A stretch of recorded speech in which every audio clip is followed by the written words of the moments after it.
First of all, Alex, congrats on the new extension. We haven't talked since that went down. Congratulations. Thank you. Thank you. We're going to get to some details on that coming up in a little bit, but we want to start with the deadline yesterday. Were the Red Sox greedy enough, in your estimation, at the deadline? I think we did a good job improving the roster.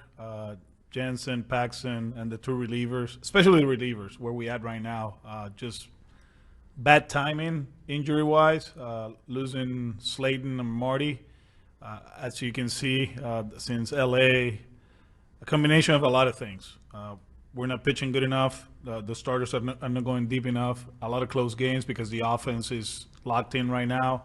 A lot of extra games, and we're running in fumes. And that's something we talk about it over the weekend. We talk about it on Monday, and both of them they have different characteristics, right? Cutter, slider, 98. We haven't had 98 in the bullpen in a while here.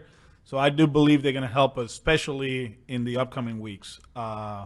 Marty's supposed to throw a bullpen today.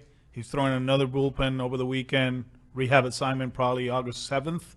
So hopefully when we come back from the road trip, he's with us. Leighton is behind. But having one of the two, it'll be good. I'm very pleased, honestly, with Jansen. Somebody asked me about, is he an upgrade from Reese? And no, it's not one-on-one. It's the roster configuration, right? A right-handed hitter that we can DH whenever we want and have Wong catching, a pinch hit right-handed hitter that can help ref, and is a guy that he pulls the ball, and here he should do damage. Pax, he's Pax, Yesterday we played horrible defense behind him, but I think the stuff was good, and we know the guy. We just got to keep him healthy. So we did enough. I think obviously getting healthy is going to help us. Casas played yesterday. Vaughn is playing, so in a good spot. I hate talking about when they come back we're going to be better. No. It's today. The guys that we have today and the guys we'll have today are good enough. Craig Breslow was on the morning show today, and he called you a thought partner on the moves that were made up to the deadline.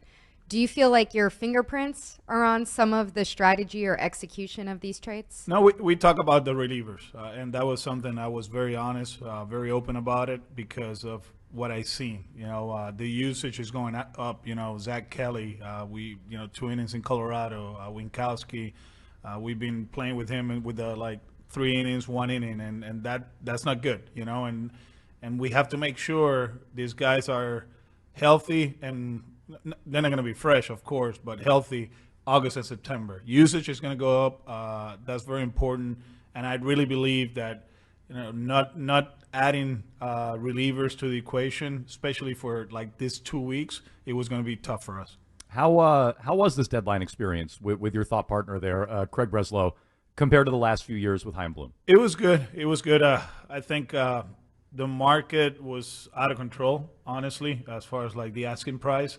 Whenever we talk about a top reliever, the names that they asked right away was Marcelo and Roman, and we got to be smart too, right? That's the most important thing. You got to create balance.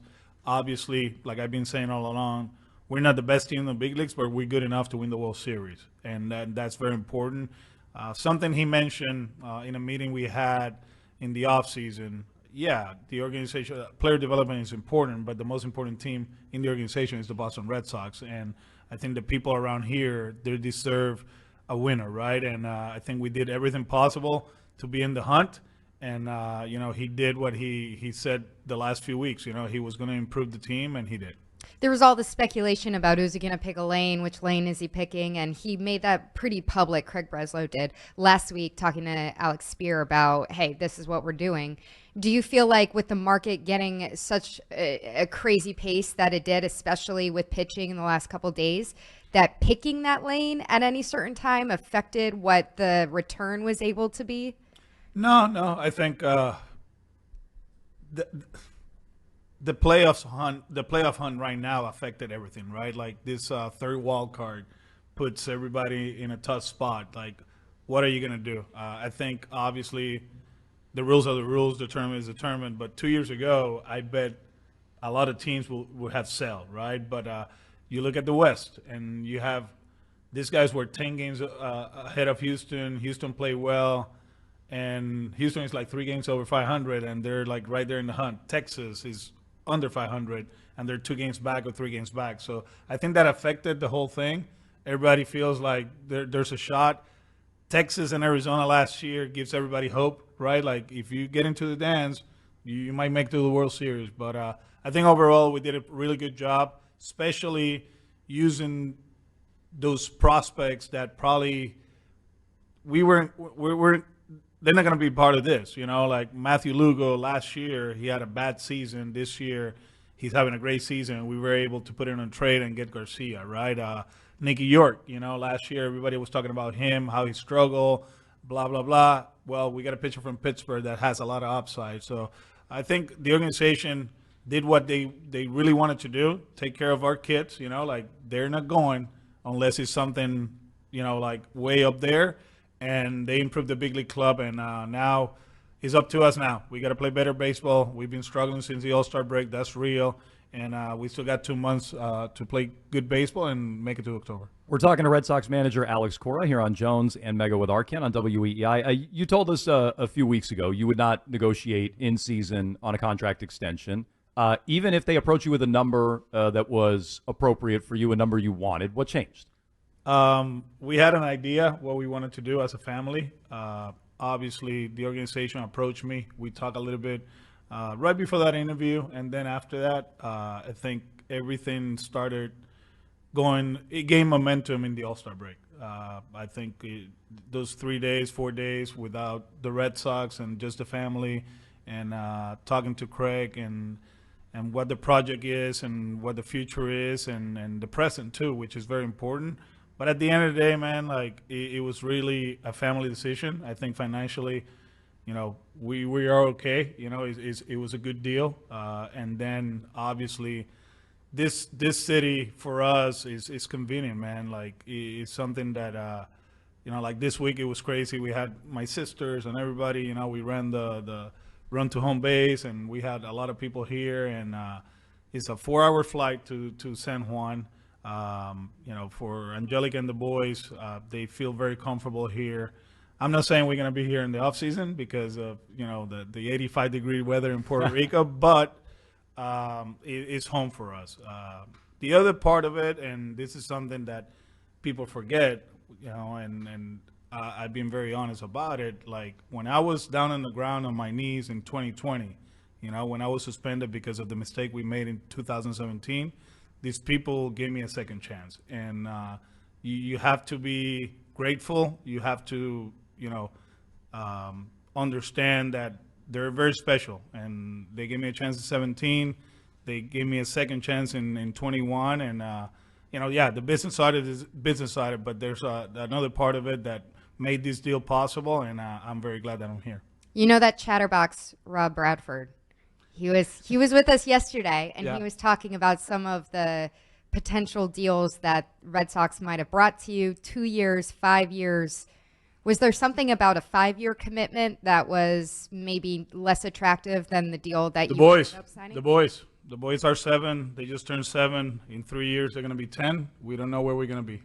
That's the most important thing. And like I said, there's a lot of stuff that has changed over the course of the year with me, the way we're doing things in my house, and you see the kids playing baseball and playing soccer. I'm actually staying back today because they're flying home on Friday because school starts next week. So those days are becoming harder and harder, to be honest with you. And I think a 5-year commitment for the family was a lot. We don't know what's going to happen in 3 years. We would love to be here, but I think at the end, my number one team, I've been saying it all along, is the Cora Felicianos, and that's the reality of it. And those boys, man, I'm telling you, they're good for us. They're our life, They put us in.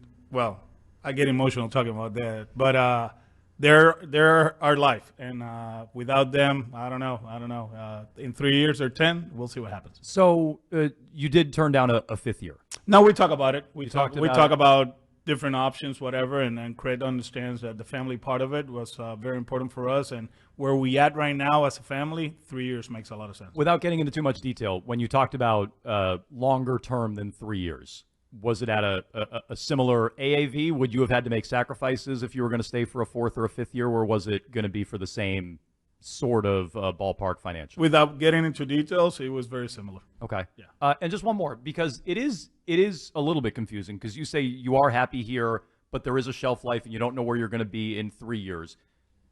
That's not contradictory to say I'm good with 3 years, but I don't know about 4. I don't know about 5. Not really. I think at the end of the day, like I said, they're going to be 10. And there's something about that. You know, I have my daughter, Camila. She's 21, divorced parents. She missed a lot of Alex, you know, through a lot of her dad, you know, throughout the years. And we're in a much better situation right now, family-wise. But the 10 is kind of like, okay, where are we going to be? Are we going to be playing Little League in Newton? You know, are we going to be playing Little League in Caguas? You know, like we don't know. And I want to make sure, you know, when that time comes, we have decided what we're going to do as a family. Is it here in Boston, or are we going to still splitting time in Puerto Rico? We'll see, you know, but I think at the end, we made the right decision. They're happy with it. Ownership is happy with it, and we just got to go now.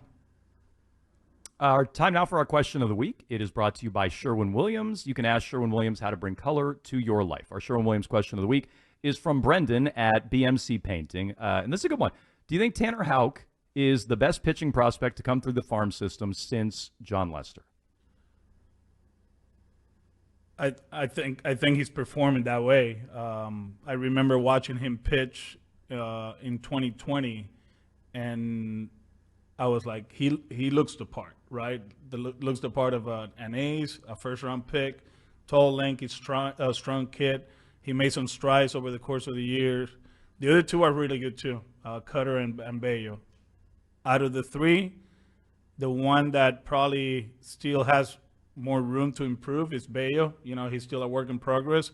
The other two, I think they're very close to who they're going to be, and so far they've been really good. But Tanner, kind of like the decision that organization made picking him in the first round is paying off, and he's really good. It's our Sherwin-Williams question of the week. If you have paint questions, you can ask Sherwin-Williams. All right, big one against the Mariners today. Yes, Final one before you head out on the road. Lineup, anything we should know about?